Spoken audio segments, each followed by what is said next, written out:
Es verdad que hoy...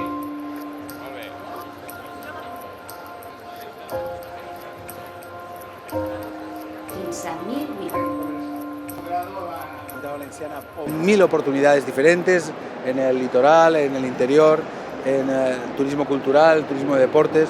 Por eso, una vez más, la confianza en nosotros mismos es fundamental. Hemos conseguido este año pasado un éxito memorable.